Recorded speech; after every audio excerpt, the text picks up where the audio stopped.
രക്ഷകനായ യേശുവിനും കൃപയുടെ നിറകടമായ അമ്മ മാതാവിനും സ്തുതി. എൻ്റെ പേര് സോജൻ. തൃശ്ശൂർ ജില്ലയിലെ കൊടുങ്ങല്ലൂരിലാണ് എൻ്റെ വീട്. അമ്മ മാതാവ് എനിക്കും എൻ്റെ കുടുംബത്തിന് നൽകിയ വലിയ അനുഗ്രഹത്തിന് നന്ദി പറയുന്നതിനാണ് ഞാനിവിടെ നിൽക്കുന്നത്. 2019 ഡിസംബർ 5-ാം തീയതിയാണ് ഞാൻ ഈ കൃപാസനത്തിലേക്ക് ആദ്യമായി കടന്നു വരുന്നത്. അന്ന് ഇവിടേക്ക് കടന്നു വന്നത് എൻ്റെ ഭാര്യയുടെ നിർബന്ധം ഒന്നുകൊണ്ട് മാത്രമാണ്. അന്ന് തന്നെ എൻ്റെ ഭാര്യ ഉടമ്പടി എടുക്കുകയും ഉടമ്പടിയിൽ എൻ്റെ ജോലിക്കാര്യവും എൻ്റെ മകൻ്റെ SSLC പരീക്ഷയുടെ കാര്യവും എഴുതിയിട്ടുണ്ട് എന്ന് പറഞ്ഞു. അത്ഭുതങ്ങളിലും അടയാളങ്ങളിലുമൊന്നും വലിയ വിശ്വാസമില്ലാതിരുന്ന എനിക്ക് അന്ന് തന്നെ ദൈവമാതാവ് വലിയൊരു അത്ഭുതം വഴി എൻ്റെ അവിശ്വാസത്തെ മാറ്റി വിശ്വാസത്തെ വർദ്ധിപ്പിച്ചു. ഞങ്ങൾ ഇവിടെ നിന്ന് ഉടമ്പടിയെടുത്ത് തിരിച്ചു ചെന്ന അന്ന് വൈകുന്നേരം ഞങ്ങൾ സ്ഥിരമായി ഒരു ചിട്ടി വയ്ക്കാറുണ്ടായിരുന്നു. വർഷങ്ങളായി വച്ചിരുന്ന ചിട്ടി കിട്ടാറുണ്ടായിരുന്നില്ല. അന്ന് വൈകിട്ട് 8 മണിക്ക് അതിൻ്റെ നറുക്കെടുപ്പ് സമയത്ത് ഞങ്ങൾക്ക് 2 പേർക്കും പ്രത്യേകമായ ഒരു ഉൾവിളി പോലെ തോന്നി. ഇന്ന് ചിട്ടി നിങ്ങൾക്കായിരിക്കും എന്നുള്ള രീതിയിൽ. കൃത്യമായിട്ട് പറഞ്ഞാൽ വൈകിട്ട് 8 മണിക്ക് ചിട്ടി എടുത്തപ്പോൾ എനിക്ക് തന്നെ അത് കിട്ടി. 50,000 രൂപയുടെ ചിട്ടിയായിരുന്നു. പക്ഷേ അതിൽ ഏറ്റവും വലിയ അത്ഭുതം പൈസയേക്കാൾ ഉപരി ഞങ്ങൾക്ക് 2 പേർക്കും അങ്ങനെ ഒരു അനുഭവം ഒരേ സമയത്തുണ്ടായി. എനിക്ക് ഉണ്ടായ അനുഭവം തന്നെ എൻ്റെ ഭാര്യയ്ക്കുണ്ടായി. ഞാൻ അങ്ങോട്ട് വിളിച്ച് പറയുന്നതിന് മുമ്പ് ഭാര്യ ഫോൺ എടുത്തിരിക്കുകയായിരുന്നു എന്നോട് ചോദിക്കാൻ വേണ്ടി. ആ സമയത്താണ് ഞാൻ അങ്ങോട്ട് പറയുന്നത് നമ്മൾക്ക് ഇന്ന് ചിട്ടി കിട്ടിയെന്ന്. അതൊരു വലിയ ഒരു അനുഭവമായിരുന്നു. എൻ്റെ മനസ്സിനെ വല്ലാതെ സ്പർശിച്ചു. അത് എൻ്റെ വിശ്വാസത്തെ വർദ്ധിപ്പിക്കുകയും വിശ്വാസത്തിൽ ആഴപ്പെടാനായിട്ട് അത് ഉപകരിക്കുകയും ചെയ്തു. അങ്ങനെ അന്ന് മുതൽ എന്തെങ്കിലും പ്രതിസന്ധി ഘട്ടങ്ങളുണ്ടാകുമ്പോൾ കൃപാസനത്തിലെ മാതാവിനെ വിളിച്ച് ഞാൻ പ്രാർത്ഥിക്കാൻ തുടങ്ങി. ഞാനൊരു കെട്ടിട നിർമ്മാണ തൊഴിലാളിയായിരുന്നു. ഏകദേശം 32 വർഷത്തോളം കെട്ടിട നിർമ്മാണ തൊഴിൽ ചെയ്താണ് ഞാൻ ജീവിച്ചുകൊണ്ടിരുന്നത്. എൻ്റെ അപ്പച്ചൻ ഞാൻ 10-ാം ക്ലാസ്സിൽ പഠിക്കുമ്പോൾ തന്നെ മരിച്ചു. അതിനുശേഷം 3 സഹോദരിമാരെയും അമ്മയെ നോക്കേണ്ട ഉത്തരവാദിത്വം എനിക്കായി. ഞാൻ ഈ തൊഴിൽ ചെയ്ത് തന്നെ കൽപ്പണി ചെയ്ത് തന്നെ 3 സഹോദരിമാരെയും വിവാഹം ചെയ്തയച്ചു. ഇപ്പോൾ ഞാനും എൻ്റെ ഭാര്യയും അമ്മച്ചിയും 2 ആൺമക്കളും അടക്കുന്നതാണ് എൻ്റെ കുടുംബം. ഞാൻ കൽപ്പണി ചെയ്യുമ്പോൾ എനിക്ക് ഉയരക്കുറവും ആരോഗ്യക്കുറവും ആയതുകൊണ്ട് വളരെ കഷ്ടപ്പെട്ടാണ് ഞാൻ ആ തൊഴിൽ ചെയ്തിരുന്നത്. ആ പണി ചെയ്യുമ്പോൾ വളരെ ബുദ്ധിമുട്ടുള്ള പണികൾ വരുമ്പോൾ ഞാൻ മാതാവിനോട് വിളിച്ച് അപേക്ഷിക്കാറുണ്ടായിരുന്നു. മാതാവേ, ഈ കഷ്ടപ്പാടുള്ള ജോലിയിൽ നിന്ന് എന്നെ രക്ഷപ്പെടുത്തി എന്തെങ്കിലും എൻ്റെ ആരോഗ്യം കൊണ്ട് ചെയ്യാൻ പറ്റുന്ന ഏതെങ്കിലും ഒരു തൊഴിൽ തന്ന് എന്നെ അനുഗ്രഹിക്കണമെന്ന്. പക്ഷേ എൻ്റെ ഭാര്യ ഇവിടെ ഉടമ്പടിയിൽ എന്താണ് എഴുതിയിരുന്നതെന്ന് എനിക്കറിയില്ലായിരുന്നു.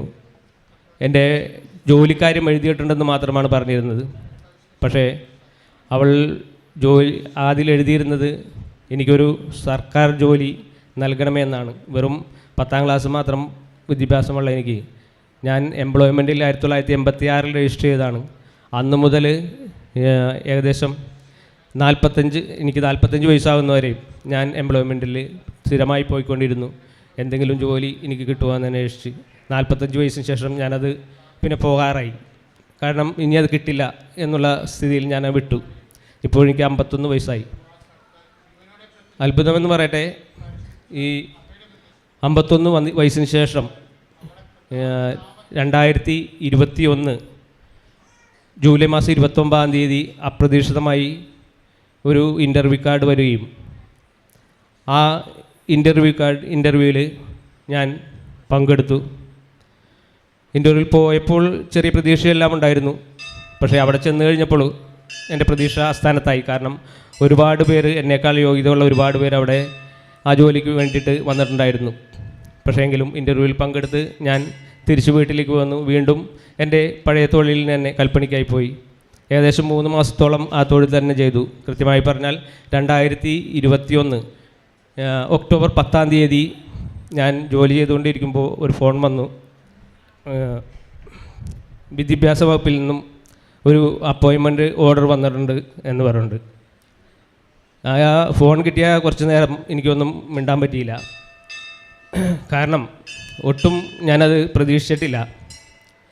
അങ്ങനെയുള്ള സമയത്താണ് എനിക്ക് ജോലിക്ക് വേണ്ടി ഒരു അപ്പോയിൻമെൻറ്റ് ഓർഡർ വരുന്നത്. 2021 ഒക്ടോബർ 16-ാം തീയതി തന്നെ ഒരു സർക്കാർ സ്കൂളിൽ, എൻ്റെ വീടിനടുത്ത് തന്നെയുള്ള ഒരു സർക്കാർ സ്കൂളിൽ PTCM ആയിട്ട് എനിക്ക് ജോലി ലഭിച്ചു. ഒരു വലിയ അത്ഭുതമാണ് എനിക്കത് മാതാവിൻ്റെ ഉടമ്പടിയിലൂടെ എനിക്ക് ലഭിച്ചത്. എൻ്റെ ഭാര്യയാണ് ഉടമ്പടി വെച്ചത്. ഞാൻ ചെറിയ ഏതെങ്കിലും ജോലിക്ക് വേണ്ടിയിട്ടാണ് ഞാൻ മാതാവിനോട് പ്രാർത്ഥിച്ചത്, വല്ല കടയിലോ മറ്റോ എന്തെങ്കിലും ഒരു ജോലിക്ക് വേണ്ടിയിട്ടാണ് ഞാൻ പ്രാർത്ഥിച്ചത്. പക്ഷേ എൻ്റെ ഭാര്യ അതിനും മേലെയാണ് ആഗ്രഹിച്ചത്. ആ ഉടമ്പടി പ്രകാരമാണ് എൻ്റെ ജീവിതത്തിൽ ഇത്രയും വലിയ അനുഗ്രഹം നടന്നത്. രണ്ടാമത് ഉടമ്പടിയിൽ വെച്ച കാര്യം എൻ്റെ മകൻ്റെ SLC പരീക്ഷയുടെ കാര്യമാണ്. ഒരു ആവറേജ് വിദ്യാർത്ഥിയാണ് അവൻ.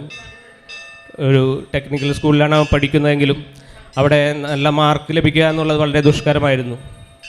പക്ഷേ അവൾ ആവറേജ് മാർക്ക് ഉള്ള വിദ്യാർത്ഥി എങ്ങനെയെങ്കിലും അവനൊന്ന് രക്ഷപ്പെടുത്തണേ മാതാവേ എന്നാണ് ഉടമ്പടിയിൽ എഴുതിയിരുന്നത്.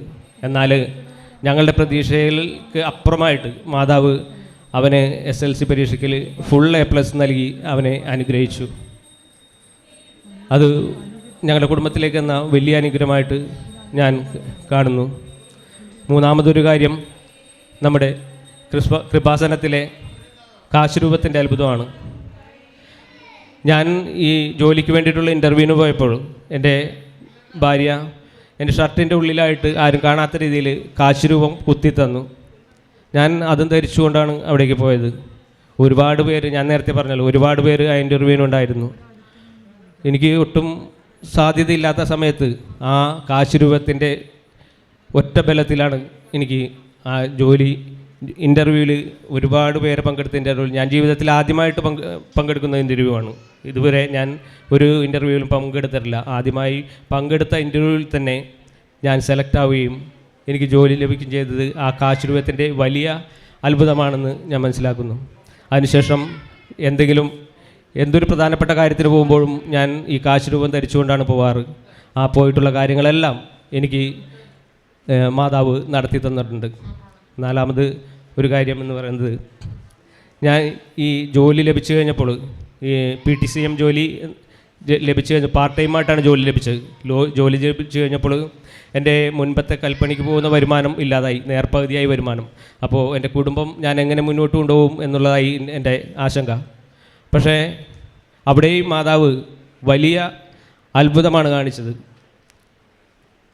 പല വഴികളിലൂടെയായി എൻ്റെ ആവശ്യങ്ങൾ മാതാവ് കണ്ടറിഞ്ഞ് എൻ്റെ സാമ്പത്തിക പ്രതിസന്ധികളെല്ലാം തരണം ചെയ്ത് എനിക്ക് മുൻപത്തേക്കാളും ഭംഗിയായിട്ട് മുന്നോട്ട് പോകാനായിട്ട് എനിക്ക് സാധിച്ചുകൊണ്ടിരിക്കുന്നു. അത് മാത്രമല്ല, കുറച്ച് വർഷങ്ങളായി, ഏകദേശം 2 വർഷത്തോളം ഇവിടെ ഉടമ്പടി എടുത്തതിന് ശേഷമാണ് എന്തെങ്കിലും ഒരു കാര്യം എൻ്റെ വീട്ടിൽ അല്ലെങ്കിൽ എൻ്റെ ബന്ധുക്കളുടെ വീട്ടിൽ ഞാൻ പൈസ ചിലവ് ചെയ്യേണ്ട എന്തെങ്കിലും കാര്യമുണ്ടാകുമ്പോൾ, ഞാൻ പണിക്ക് പോയി കഴിഞ്ഞാൽ എനിക്ക് കിട്ടുന്നത് 900 രൂപയോ 950 രൂപയാണ്. പക്ഷേ ഒരു 10,000 രൂപയുടെ ആവശ്യം എനിക്ക് വരുന്നതിന് മുമ്പ് തന്നെ എൻ്റെ കയ്യിലേക്ക് 15,000 രൂപ എൻ്റെ കയ്യിലേക്ക് വന്നിരിക്കും, അല്ലെങ്കിൽ അതിൽ കൂടുതൽ തുക എൻ്റെ കയ്യിലേക്ക് വന്നിരിക്കും. അപ്പോൾ എൻ്റെ ആവശ്യം കഴിഞ്ഞിട്ടുള്ള പൈസയും എൻ്റെ കയ്യിലുണ്ടാവും. ഇപ്പോൾ കുറച്ച് വർഷങ്ങളായി അങ്ങനെയാണ് തുടർന്നുകൊണ്ടിരിക്കുന്നത്. എൻ്റെ ആവശ്യം വരുന്നതിന് മുമ്പ് തന്നെ എൻ്റെ കയ്യിലേക്ക് ആ പൈസ എത്തും. അപ്പോൾ എൻ്റെ ഭാര്യ ഇടയ്ക്ക് പറയാറുണ്ട്, വന്ന പൈസയൊക്കെ ചിലവായി പോയി എന്ന്. അപ്പോൾ ഞാൻ പറയും, മാതാവ് നമുക്ക് നമ്മുടെ കയ്യിലില്ലാത്ത പൈസ നേരത്തെ കൊണ്ടുവന്ന് തന്നതാണ്. ആവശ്യം മാതാവിനറിയാം, അതിന് ശേഷമാണ് നമ്മൾ ആവശ്യം അറിയുന്നത്.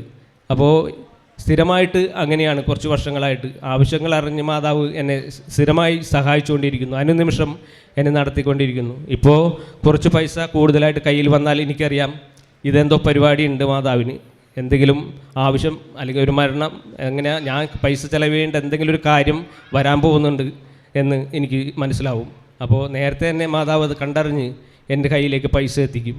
അങ്ങനത്തെ ഒരുപാട് അത്ഭുതങ്ങളും അടയാളങ്ങളും. അതുകൂടാതെ എൻ്റെ ഭാര്യ തണ്ടലിൻ്റെ ഡിസ്ക് അകന്നിട്ട് വളരെ ബുദ്ധിമുട്ടിലായിരുന്നു. കുനിയാനോ നീരാനോ ഒന്നും പറ്റാത്തൊരവസ്ഥയായിരുന്നു. ഇപ്പോൾ അവൾക്ക് കുനിയാൻ ഇപ്പോൾ താഴെ ഇരുന്നാണ് അവൾ പ്രാർത്ഥന കൂടുന്നത്. മുമ്പ് കസേരയിലാണ് ഇരുന്നാണ് പ്രാർത്ഥനയിലും പള്ളിയിലൊക്കെ ഇരുന്നിരുന്നത്. ഇപ്പോൾ താഴെ ഇരുന്നാണ് കുർബാന പങ്കെടുക്കുന്നത്. അതുപോലെ നെഞ്ചിൻ്റെ എപ്പോഴും നെഞ്ചുവേദനയും, കൊറോണ വന്നതിന് ശേഷം ഭയങ്കര ബുദ്ധിമുട്ടായിരുന്നു കുറച്ച് നാളുകൾക്ക്. ഒരു 6-7 മാസത്തോളം ഇപ്പോൾ മരിക്കും എന്നുള്ള അവസ്ഥയായിരുന്നു. എപ്പോഴും ആസ്പത്രി കൊണ്ടുപോക്കുക തന്നെയായിരുന്നു. മാതാവിനോട് അവൾ പ്രത്യക്ഷീകരണ പ്രാർത്ഥന സ്ഥിരമായിട്ട് മുട്ടുമെന്ന് ചൊല്ലാറുണ്ട്. ആ പ്രാർത്ഥന ചൊല്ലിയതിൻ്റെ ഫലമായിട്ടാണെന്ന് അവൾ ഇപ്പോൾ എല്ലാ അസ്വസ്ഥതകളും മാറ്റി സമാധാനത്തോടുകൂടി എൻ്റെ ഒപ്പം ഇന്നിവിടെ വന്നിട്ടുണ്ട്. അമ്മ മാതാവ് എനിക്കും എൻ്റെ കുടുംബത്തിനും നൽകി തന്ന എല്ലാവിധ അനുഗ്രഹങ്ങൾക്കും 1000 നന്ദി പറഞ്ഞുകൊള്ളുന്നു. ഇന്നിവിടെ ഈ ദേവാലയത്തിൽ ഒരുപാട് ആവശ്യങ്ങളുമായിട്ട് നിരവധി പേർ വന്നിട്ടുണ്ട്. ഇവരുടെ